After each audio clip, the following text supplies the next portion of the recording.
ሰላም ጤና ይስጥልን ውድ አድማጭ ተመልካቾቻችን ይህ ማን ሚዲያ ፖለቲካዊ ዝግጅታችን ነው። በዛሬው ዝግጅታችን ላይ ጠቅላይ ሚኒስትር ዶክተር አብይ አህመድ ፕሬዝዳንት አልሲሲ እና ፕሬዝዳንት ትራምፕ መካከል የተፈጠረው ሁኔታ ወደ ምን ሊያመራ ይችላል የሚለውን ጉዳይ በመረጃና በማስረጃ የምንመለከተው ይሆናል። ከዚያ ውጪ የዕለቱን አጫጭር ዜናዎችም ደግሞ የምነግራችሁ ይሆናል። ከአፍታ ቆይታ በኋላ ስንመለስ በቀጥታ ወደ ፕሮግራሙ የምናመራ ይሆናል። እስከዚያው ሚዲያችንን ሰብስክራይብ፣ መረጃዎቹን ደግሞ ላይክና ሼር በማድረግ የማን ሚዲያ ቤተሰብ ይሁኑ።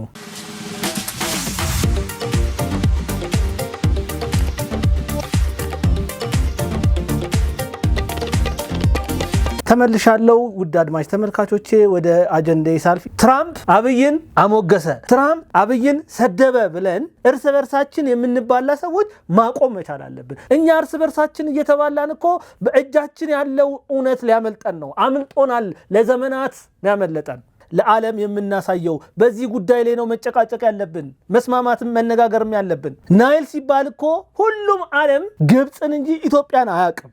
ግብፅ ግን ለዚህ ወንዝ የውሃ ጠብታ አታዋጣም። ዛሬም ድረስ ጎግል ስታደርጉ ስለ ናይል ስትጠይቁ ማን ነው የሚወጣው? ኢትዮጵያ አይደለች የምትወጣው፣ ግብፅ ናት የምትወጣው። ይሄንን ግብፅ ለሺህ ዓመታት ነው የሰራችው። ይሄንን ትርክት መስበር መቻል አለብን። ይሄንን ትርክት ለመስበር መጣጣር ሲገባን እከሌ እከሌን አሞገሰው፣ እከሌ እከሌን ሰደበው ብሎ እርስ በርስ መባላት ይሄ ማነስ ነው። ይሄ ሐሳቤ ነው እየጎዳን ያለው። እኛ እዚህ ጋር ስንጨቃጨቅ ዓለም ጥሎን እየሄደን ያለው። ሰፋ ብለን ቦርቀቅ ብለን ማሰብ መቻል አለብን። ትራምፕ እኮ ያጠፋው ነገር የለም። ምን አጠፋ? እኛ ኢትዮጵያውያን ምን ሰርተናል? ምንም ሳንሰራ ትራምፕ እንዲያውቅልን እንዲረዳልን መፈለግ የለብንም። ጎግል ሲያደርግ እኮ ናይል ብሎ ጎግል ሲያደርግ ትራምፕ የሚመጣለት ኢጅፕት ነው። ኢትዮጵያ የምትል ነገር አይመጣለትም። ስለዚህ የሚያውቀውን የተናገረው አላጠፋም። ትራምፕን መስደብ የለብንም። በዚህ ጉዳይ የራሳችን ስህተት ነው። ያልሰራነውን የቤት ስራ መስራት ሲገባን አሁንም በተራ ጉዳይ ላይ የተጨቃጨቅን ዓለም ጥሎን እየሄደ ነው። ነጋችን የበለጠ አስፈሪ ነው የሚሆነው። በትራምፕ መናደድ የሚገባን መጀመሪያ ስራችንን ሰርተን ነው። ምንም መልስ መስጠት፣ መናደድ፣ መበሳጨት አይጠበቅብንም። ግብፅ ከሺህ ዓመታት በፊት ነው ይሄንን የሰራችው። በትምህርት፣ በዲፕሎማሲ፣ በሚዲያ በብዙ ነገር ነው የሰራችው። ጥለውን ሄደዋል። ቀድመውናል፣ በልጠውናል። ማመን መቻል አለብን። መበለጡን ያመነ ለማሸነፍ ይችላል። መበለጣችንን ማመን ነው እኛውን የከበደን። ዝም ብለን በጉራ ራሳችንን ወጥረን ያለ ነው። እኛ ስለምናውቀው ዓለም የሚያውቅልን የሚመስለን ነገር መቆም መቻል አለበት። ዓለም አያውቅም። በቃ አለቀ። ይሄንን ማመን አለብን። ዓለም ስለ ናይል ሲነሳ ኢትዮጵያን አያስብም። የሚያስበው ግብፅ ነው። ይሄንን ደግሞ ግብፅ ሰርታለች። ጎበዝ ናት። አንድም ውሃ እኮ አታዋጣ። ምንም ነገር ማታዋጣ ሀገር የዚህን ያህል በናይል ወንዝ ላይ ጉልበት እንዲኖራት ያደረገው የሰራችው ትርክት ነው። ያንን ትርክት ደግሞ ቀስ በቀስ በሂደት ማፍረስ መቻል አለብን። ያ እውነት እጃችን ላይ አለ። ትልቅ እውነት ይዘን መስራት ስላልቻልን እርስ በርሳችን ስለምንባላ፣ ስለምንነታረክ፣ እኔ ብቻ አዋቂ ነኝ፣ ከኔ ዘር የመጣው ብቻ አዋቂ፣ እከሌ አያውቅም ስለምንባባል፣ ስለማንደማመጥ፣ ስለማንነጋገር፣ ስለማንግባባ ግብፅ በልጣናለች። ይሄ ሪያሊቲው ነው። መቀበል መቻል አለብን። ምንም አናመጣም። መጀመሪያ ኢጎአችንን መስበር መቻል አለብን። ኢትዮጵያ ሲባል የሚመጣው ኢጎ አለ። ጥሩ ነው ያ ነገር እኮ። ግን አንዳንድ ጊዜ ማመን ያለብን ሽንፈታችንን አለ። በዚህ ጉዳይ አልሰራንም። ምን ሰርተናል? ምንም የሰራነው ነገር የለም። ልጆቻችንን ራሱ እኮ ለማሳመን እንቸገራለን። አሁን ልጆቻችን ሰርች ሲያደርጉ የሚመጣላቸው ሌላ ነው፣ እኛ የምንነግራቸው ሌላ ነው። ያ ነገር መሰበር መቻል አለበት። ያንን ካደረግን በኋላ ትራምፕ ከመስመሩ ወጥቶ ሲናገር እንናደዳለን። እኔ ያለ ናይል ወንዝን ሳስብ ግብፅ ናት የምትመጣልኝ፣ ሊያውም ከነዛ ከሚያማምሩ ፒራሚዶች ጋር አለ። በቃ የሚያውቀው ሪያሊቲ ያ ነው። በቃ የተቀመጠው ነገር ነው። ምንም አታመጣም። ዝም ብለው በማለት በመንጋ በመጮህ የሚመጣ ነገር የለም። ስራ መስራት አለብን ነው። አሁን ኢትዮጵያ ባለችበት ሁኔታ ምሁራንን የምትፈልግበት አንገብጋቢ ወቅት ላይ ናት። ይህንን መረዳት አለባችሁ ምሁራኖች። ምን እናግዝ፣ ምን እንስራ ብላችሁ ቀረብ ብላችሁ ከመንግስት ጋር መነጋገር መቻል አለባችሁ። መንግስትም በርህን ከፍተ እነዚህ ምሁራኖችን ማዳመጥ መቻል አለብህ። አይነው በጠቅላይ ሚኒስትሩ በኩል ያለው ነገር ሁሉ ነገር ኦፕን እንደሆነ ምሁራኖቻችን በነፃም ቢሆን ሀገራችሁን የምታግዙበት ወቅት ነው። አሁን ይህንን ትርክት መስበር መቻል አለባችሁ። የሚመረጡት ምሁራኖች እንግሊዘኛን የሚችሉ ብቻ መሆን የለባቸውም። በእንግሊዘኛ የሚራቀቁ፣ በኢኮኖሚ በውሃ ሀብት ጉዳይ ላይ በታሪካዊ እውነቶች ላይ ምጡቅ የሆነ አእምሮ ያላቸው ሲናገሩ የሚደመጡ፣ አቤት ንግግርስ እንደነሱ የሚባል የሚሳንላቸው በእውቀት የተቃኙ ምሁራን መሆን መቻል አለባቸው። ሀገሬ የምሁራን ችግር የለባትም። ምሁራኖች ጋርም ያለው ችግር እኔ ከንትና ዘር ስለመጣው እኔ የተሻልኩ ነኝ፣ እሱን ቅበረው። ያንተን ዘር አያስፈልገንም። አሁን የሚያስፈልገን እንደ ኢትዮጵያ ነው። ያንተን ኢጎ ስበር፣ ከዛ በኋላ ቁጭ ብላችሁ ተነጋገሩ። መፍትሄ ያስፈልጋታል ኢትዮጵያ። ብቻውን ጠቅላይ ሚኒስትሩ የሚያመጣው ነገር የለም፣ ልናግዘው ይገባል። ይሄ ትርክት ቢሰበር ኢትዮጵያ ትጠቀማለች። ዛሬ ላይ አይደለም፣ ከ100 ዓመት በኋላ ከ200 ዓመት በኋላ የሚመጣው ትውልድ ያመሰግነናል። ዛሬ ስላልተሞገሳችሁ ነገ አትሞገሱ ማለት አይደለም። ስማችሁ ሕያው ሆኖ ሊቀር ይችላል በሰራችሁ ስራ።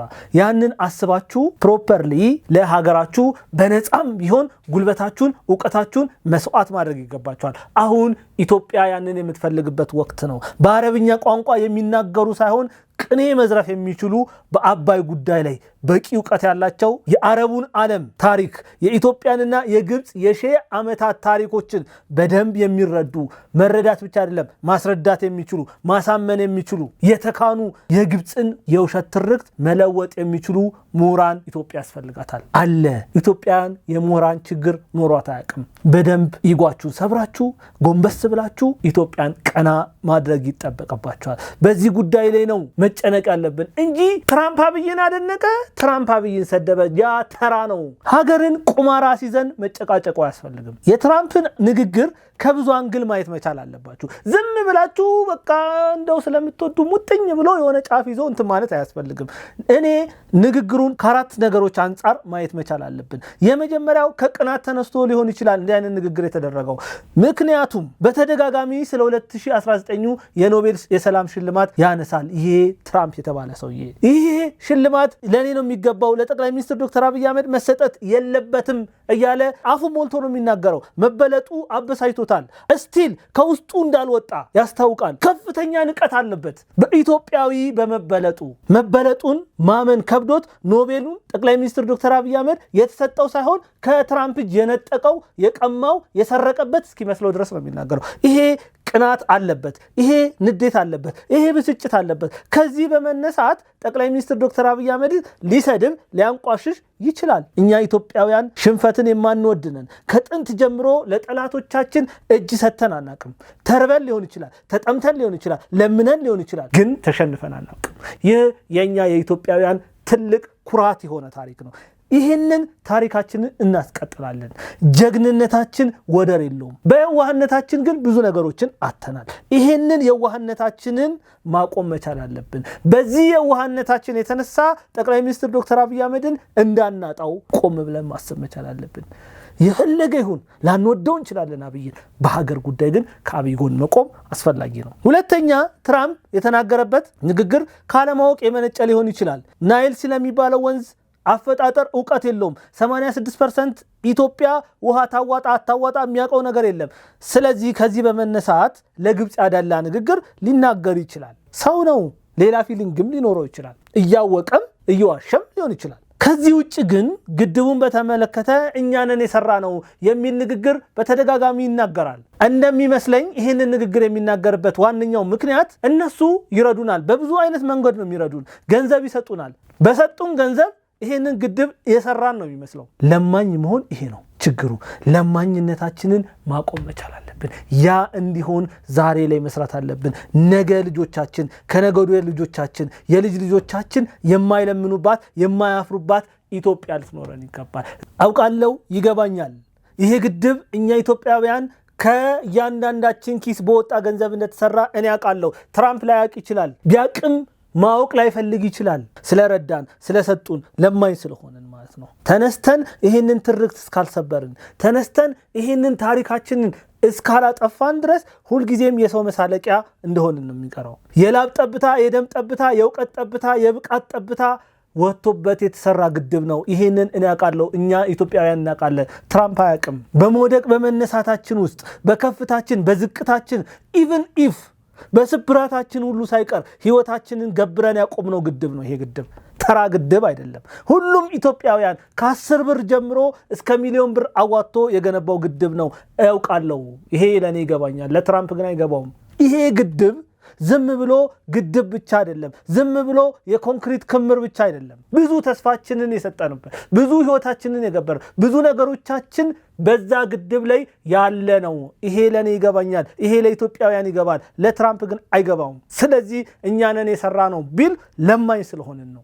ማመን መቻል አለብን፣ መቀበል መቻል አለብን።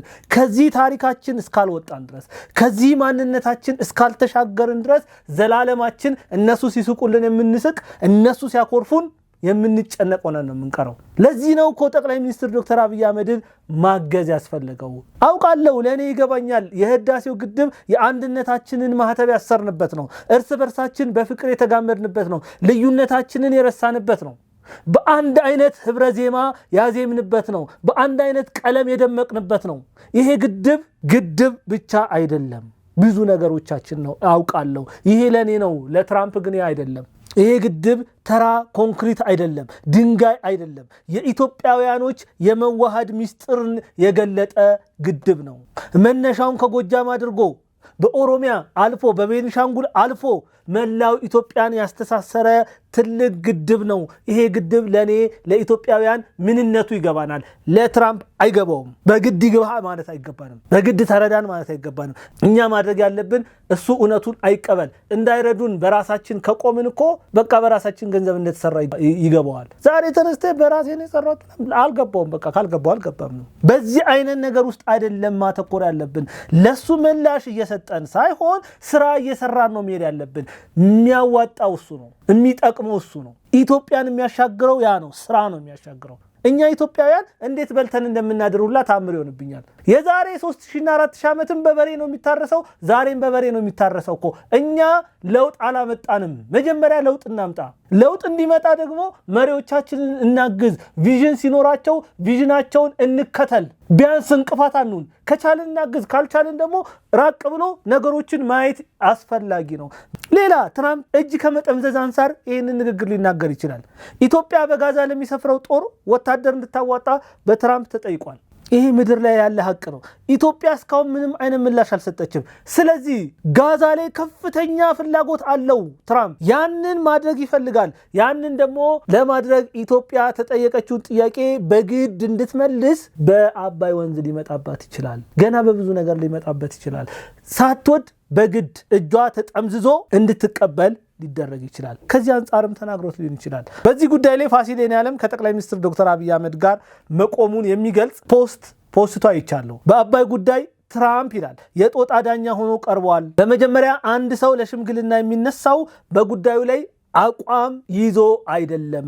ነገር ግን ትራምፕ አቋም ይዟል። አቋም ከያዘ ደግሞ ዳኛ ሳይሆን ጉዳይ አስፈጻሚ ነው የሚሆነው የሚል ሐሳብ ያለው ጽሑፍ ጽፏል። ትራምፕ ከግብጾች በላይ ግብፃዊ ልሁን ብሏል የሚልም ሐሳብ ገልጿል። እዚህ ጋር ትንሽ ፋሲል የኔዓለም ንግግር ውስጥ የተረዳሁት ነገር ምንድነው? ያው ኢትዮጵያዊነት አለኝ ህዳሴው ግድብ ላይ ትራምፕ እያዳላ ነው የሚል ሐሳብ አንስቷል። ስለዚህ ገለልተኛ አሸማጋይ ሊሆን እንደማይችልም ገልጿል። ችግሩ ይላል ትራምፕ ጉልቤ ነገር ነው ወይም ቡሊ ነው። እሱን እሺም እምቢም ማለት አደጋ አለው። እዚህ ጋር ነው የፋሲል ንግግር እጅግ ከበድ የምትለው ማለት ነው። ጠቅላይ ሚኒስትር ዶክተር አብይ አህመድ እንደሚችል ውስጡ ስላልተናገረው እንጂ ገብቶታል። እንዲህ አይነት ግራ የገባው ነገር የሚመጣው በጠንካራ መሪዎች ላይ እንደሆነም አውቆታል። ግን ጠቅላይ ሚኒስትር ዶክተር አብይ አህመድ ግራ እንዲገባው እሺም እምቢም ማለት ከባድ ነው አለ። ምን ማለት ነው? እሺም እምቢም ማለት ከባድ ነው። ጠቅላይ ሚኒስትር ዶክተር አብይ አህመድ እሺ እንነጋገር እንደራደር ቢል እነዚህ ሰዎች ምን ሊሉ ነው? ነገ ከነገ ወዲያ ጠቅላይ ሚኒስትር ዶክተር አብይ አህመድ ህዳሴውን ግድብ ሸጦታል፣ ከዚህ በፊልም ስንላችሁ ነበር አልሰማችሁንም ሊሉ ነው። እሺ ቢል ችግር ነው ያለው ማለት ነው። እምቢ ቢል ደግሞ ሌላ ችግር ነው የሚል ነገር አስቀምጧል። አልደራደርም ቢል ደግሞ ኢትዮጵያ ላይ ማት ሊያዘንብ ነው የሚል ሐሳብ ሊያነሱ ነው። በማር የተለወሰ መርዝ የሆነ ንግግር ነው የተናገረው ፋሲል የኔዓለም። ለጠቅላይ ሚኒስትር ዶክተር አብይ አህመድም ለኢትዮጵያም ያዘነ የሚመስል። አራተኛ የትራምፕን ንግግር ከልብ ከመነጨ ሊሆን ይችላል ብሎ ማሰብ መልካም ነው። የመሆን እድሉ ጠባብ ነው። ትራምፕ ለራሱ ከሚሰጠው ክብር አንጻር ጠቅላይ ሚኒስትር ዶክተር አብይ አህመድን ከልቡ ያደንቋል ብዬ አልቀበልም። ምክንያቱም ብዙ ቅድም የጠቀስኳቸው ነገሮች ስላሉ። ግን አድንቆትም ደግሞ ሊሆን ይችላል የምር ማለት ነው። አደነቀውም አላደነቀውም። ግን ለኢትዮጵያ ያን ያህል ቫልዩ ያለው ጉዳይ አይደለም። ቫልዩ የሚኖረው ቅድም ያልኳቸውን ነገሮች እየሰራን ስንመጣ ነው። እውነት ነው ጠቅላይ ሚኒስትር ዶክተር አብይ አህመድ እጅግ ጠንካራ መሪ ነው። ይህንን መመስከር እችላለሁ። ለበርካታ ዓመታት የነበረው ስብራቷን የጠገነ መሪ ነው ጠቅላይ ሚኒስትር ዶክተር አብይ አህመድ። ልስራ ከተባለ መስራት እንደሚቻል ያስተማረ መሪ ነው። በዓለም አደባባይ ፊት ኢትዮጵያ ከፍ ብላ እንድትታይ እልፍ አፍሪካውያን የዘር ግንዳቸውን ቆጥረው ደማቸውን አስልተው ከአፍሪካ መገኘታቸውን እንደ ክብር እንዲቆጥሩት ምክንያት መሆን የቻለ ሰው ነው በሰራው ስራ። ጠቅላይ ሚኒስትር ዶክተር አብይ አህመድ ጠዋት ላይ አዲስ አበባ ታየዋለህ፣ ቀጥሎ ረፋዱ አካባቢ ላይ አዳማ ልታየው ትችላለህ፣ ከሰዓት ባህር ዳር አይተው ምሽት ሱዳን ሊገባ ይችላል። አሊያም አንዱ የአፍሪካ ሀገራት አሊያም አንዱ የአውሮፓ ሀገራት ሄዶ ስራ ሰርቶ የሚመለስ ነው። ምንም አይነት ረፍት የሌለው ሰው ነው። በቋንቋ አታማውም ጠቅላይ ሚኒስትር ዶክተር አብይ አህመድ ኦሮምኛ፣ አማርኛ፣ ትግርኛ፣ እንግሊዝኛን ይናገራል። በእውቀት እንዳታማው እስከ ፒኤችዲ ድረስ ተምሯል። በውትድርና ብቃቱ እንዳታማው ኮሎኔል የሚል ማዕረግ አግኝቷል። ስራ አይችልም ብለህ እንዳታመው ባለፉት 7 ዓመታት ተአምር የሚመስሉ ስራዎችን ሰርቶ ኢትዮጵያ ከተመሰረተች 5000 3000 አንዳንዶች ደግሞ 100 ምናምን ዓመት ይላሉ። በሶስቱም ይሁን በየትኛውም ጊዜ ተመሰረተች ተብሎ ከሚታሰብበት ጊዜ አንስቶ ከነበሩ መሪዎች የተሻለ ስራ ሰርቷል። ጠቅላይ ሚኒስትር ዶክተር አብይ አህመድ በብዙ ወጀብ ውስጥ ታንኳን እያሻገረ ያለ መሪ ነው። ድንቅ ስራዎችን የሰራ መሪ ነው። ስለዚህ ጠቅላይ ሚኒስትሩ በዚህን ያክል ጠንካራ ከሆነ በትራምፕ ንግግር ጎራ ለይቶ ከመባላት ይልቅ የሚጠቅመው የግብፅን የዘመናት የገነባችውን ትርክት ለመናድ ጠንካራ ስራ መስራት ነው የሚሻለው። አይናችንን ገልጠን እንመልከት። ዓለም ያለበት ሁኔታ ሊገባን ይገባል። አሁን የዓለም የኃይል ሚዛን ከነዳጅ ወደ ውሃ እየተቀየረ ነው። ውሃን መያዝ ጉልበታም ያደርጋል። እኛ ዛሬም ድረስ ያለነው አብይ ተመሰገነ፣ አብይ ተጠላ፣ ፋኖ አንድነት መሰረተ፣ አንድነት ፈጠረ፣ አንድነት ተለያየ፣ ሸኔ እንደዚህ ሆነ፣ ህዋት እንደዚህ ሆነ፣ ገለመሌ እያልን ነው። ትልቁ እይታችንን እያጣን ያለ ነው። የፈለገው ነገር ትተን ማተኮር ያለብን ዋናው ጉዳይ ላይ ነው። እንዳይቆጨን ግብጾች በጥንቃቄ ቀይ ባህርን እንድናጣ አድርገውናል።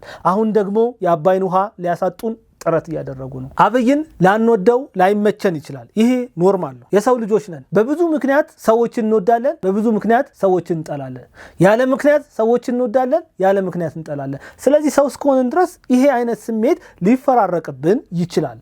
ግን ጠቅላይ ሚኒስትር ዶክተር አብይ አህመድን ከሀገር ነጥለን ማየት መቻል አለብን። ላይመቸን ላንወደው ብንችልም እንኳን ለሀገር እየሰራው ካለው ስራ አንጻር ከጠቅላይ ሚኒስትር ዶክተር አብይ አህመድ ጋር መቆም መቻል ያለብን። ስለ ብሔራዊ ጥቅም ጉዳይ አይመለከተንም። ስለ ቀይ ባህር ጉዳይ የኛ አጀንዳ አይደለም። ህዳሴው ግድብ የራሱ ጉዳይ ይፍረስ። እንዲህ አይነት እሳቤ ውስጥ ያላችሁ ሰዎች ትክክለኛ እሳቤ ላይ አይደላችሁም። ይሄ ከአንድ ጤነኛ ሰው የሚታሰብ ስላልሆነ ጠንከር ብለን አንድነት ህብረት ፈጥረን የመጡብንን ጠላቶች ልናስቆም ይገባናል።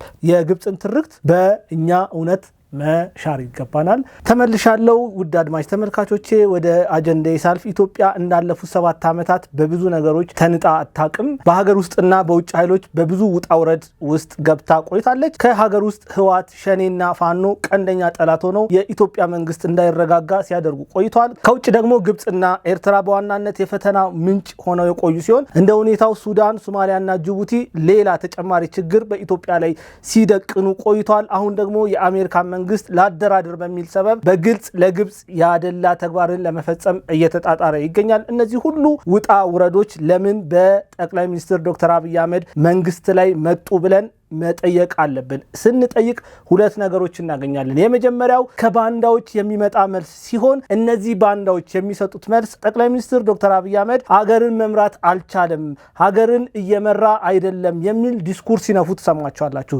የጠቅላይ ሚኒስትር ዶክተር አብይ አህመድ ዲፕሎማሲያዊ አካሄድ የኮሰመነ ነው እያሉ ሲናገሩ ትሰማላችሁ። ይሄ የመጀመሪያው ምላሽ ነው። ሁለተኛው ምላሽ እና ትክክለኛው መልስ ግን ኢትዮጵያ ጠንካራ መንግስት ስላላት ነው ይሄ ሁሉ መናጥ፣ ይሄ ሁሉ ፈተና፣ ይሄ ሁሉ ስቃይ እየደረሰባት ያለው። ይህ መንግስት አካሄዱ ለአፍሪካ አይደለም ለዓለም የሚያሰጋ ነው።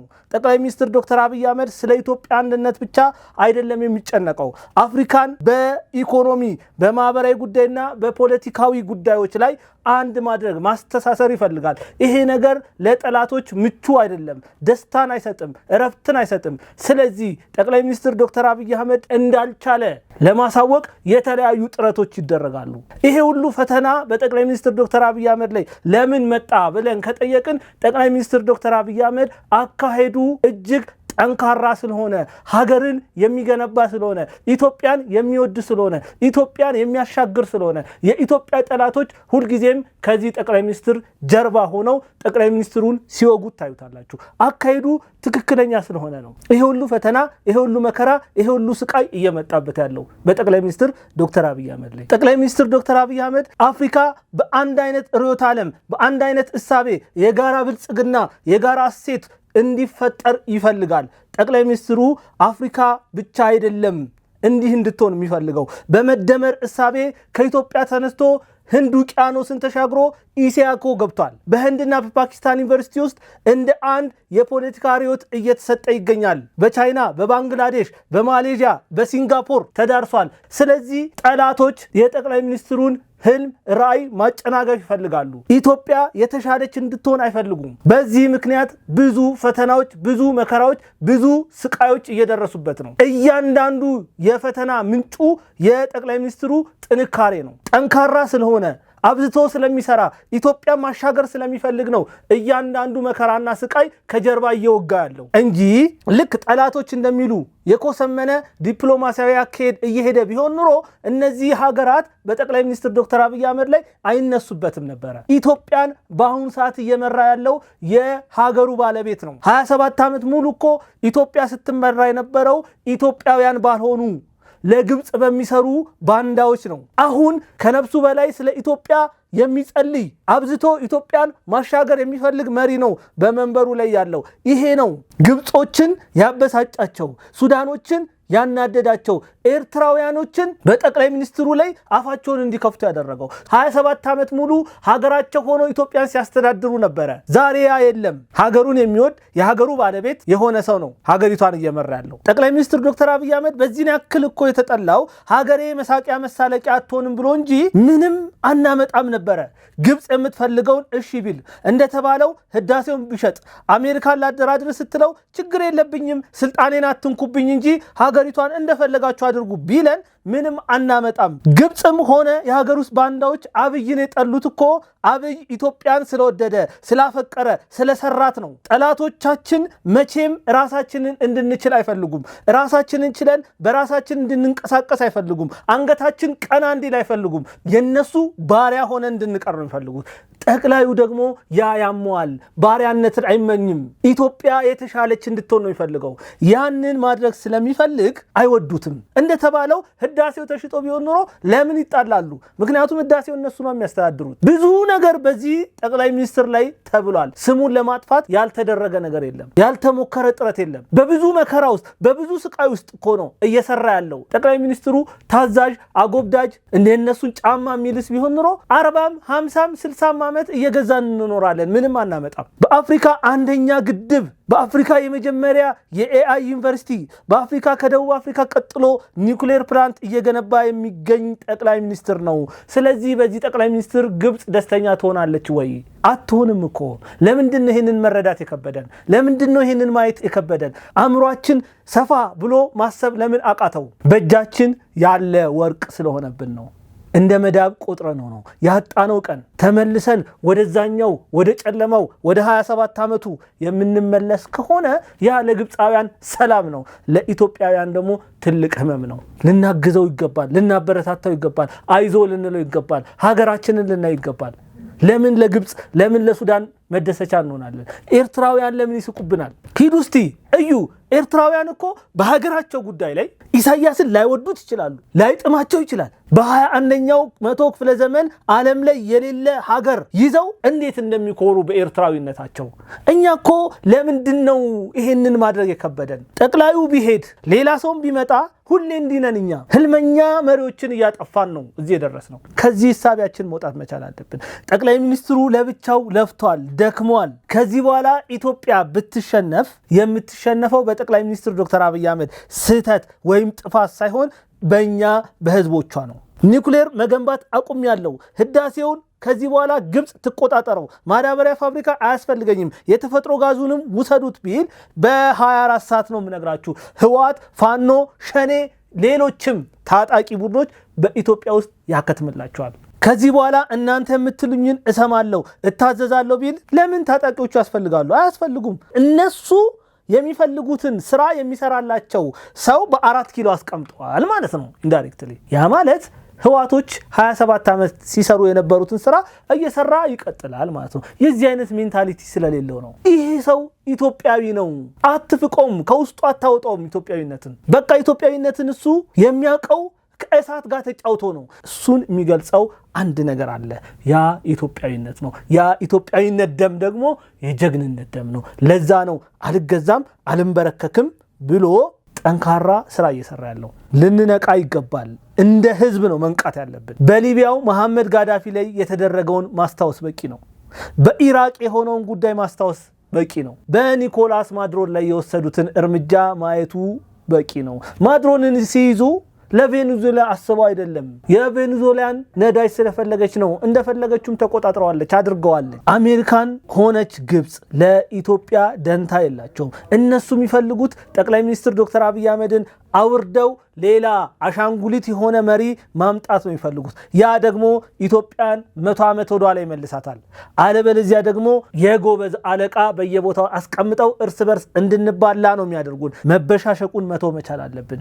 እንግዲህ ውድ አድማጭ ተመልካቾቼ ተመልሻለሁ። ወደ መጀመሪያው መረጃ ሳልፍ ከጀርመን የውጭ ጉዳይ ሚኒስቴር ጋር የኢትዮጵያና የጀርመን ግንኙነትን ለማጠናከር ትርጉም ያለው ውይይት አድርገናል ሲሉ ጠቅላይ ሚኒስትር ዶክተር አብይ አህመድ በኤክስ ገጻቸው ላይ ገልጸዋል። ሚኒስትሩ ከበርሊን ከመነሳታቸው በፊት ኢትዮጵያ ለአፍሪካ ቀንድ ሰላምና መረጋጋት መከበር ወሳኝ ኃላፊነት አለባት፣ ለጀርመን ምጣኔ ሀብትም በጣም ጠቃሚ እድል አላት ሲሉ ተናግረው ነበር። ወደ ሁለተኛው መረጃ ሳልፍ የኢትዮጵያ ሕዝብ ተወካዮች ምክር ቤት ዛሬ ባካሄደው 9ኛ መደበኛ ጉባኤ ላይ ሀገሪቱ ከ3 የብሪክስ አባላት ሀገራት ጋር ያደረገችውን ወሳኝ የህግ ስምምነት በሙሉ ድምጽ ማጽደቁ ተሰምቷል። የስምምነቱ ዋና ዋና ነጥቦች ተብለው የተቀመጡት አንደኛ ወንጀለኞችን አሳልፈው መስጠትን በተመለከተ ነው። ሁለተኛው ፍርደኞችን ማስተላለፍ ነው። በማንኛውም የትብብር ሀገራት ውስጥ ታስረው የሚገኙ ዜጎች ቀሪ ቅጣታቸውን በሀገራቸው እንዲጨርሱ ምቹ ሁኔታ ይፈጥራል ተብሎ ተነግሯል። ሶስተኛው ህግ ትብብርን የተመለከተ ነው። በወንጀል ምርመራና በፍትህ ሂደት ላይ ሀገራቱ መረጃና ማስረጃ እንዲለዋወጡ የጋራ የህግ ማዕቀፍ ተዘጋጅቷል። ሶስተኛው መረጃ የሚሆነው ምርጫ ቦርድን ይመለከታል። ምርጫ ቦርድ ታህሳስ 3 2018 ዓ.ም ለትግራይ ጊዜያዊ አስተዳደር በላከው ደብዳቤ መጪው ምርጫ ግንቦት 24 2018 ዓ.ም እንደሚካሄድ ገልጾ ምርጫው በሰዓቱ እንዲካሄድ በቂና አስፈላጊ ዝግጅቶችን እንዲያደርጉ እንዲሁም የሚካሄድባቸውን የምርጫ ጣቢያዎችን እንዲያዘጋጁ ለህወሓት አሳውቆ ነበር የምርጫ ቦርድ። በዚህ መሰረት አሁን አስተዳደሩ የምርጫ ጣቢያዎችን በግልጽ ለይቶ እንዲያሳውቅ ምርጫ ቦርድ ጥር 12 2018 ዓ.ም በድጋሜ በደብዳቤ ጠይቋል። ሆኖም እስካሁን ድረስ ህወሓት ምንም አይነት የምርጫ እንቅስቃሴ እንዲደረግ ምቹ ሁኔታዎችን እየፈጠረ አይደለም። ወደ አራተኛው መረጃ ሲያልፍ ኢትዮጵያና ቤላሩስ በወታደራዊ ዘርፍ በጋራ ለመስራት የሚያስችል የሁለትዮሽ መግባቢያ ስምምነት በዛሬው ዕለት መፈራረማቸው ተሰምቷል። ስምምነቱን የኢፌዴሪ መከላከያ ሚኒስቴር ኢንጂነር አይሻ መሐመድና የቤላሩስ መከላከያ ሚኒስቴር ዲሚትሪ ፓየት ተፈራርመዋል። ውድ አድማጭ ተመልካቾቻችን ለዛሬ የነበረኝ ፖለቲካዊ ፕሮግራም ይሄንን ይመስላል። በሚቀጥለው ሳምንት በሌላ ጉዳይ እስከምንገናኝ መልካም ጊዜ ይሁንላችሁ።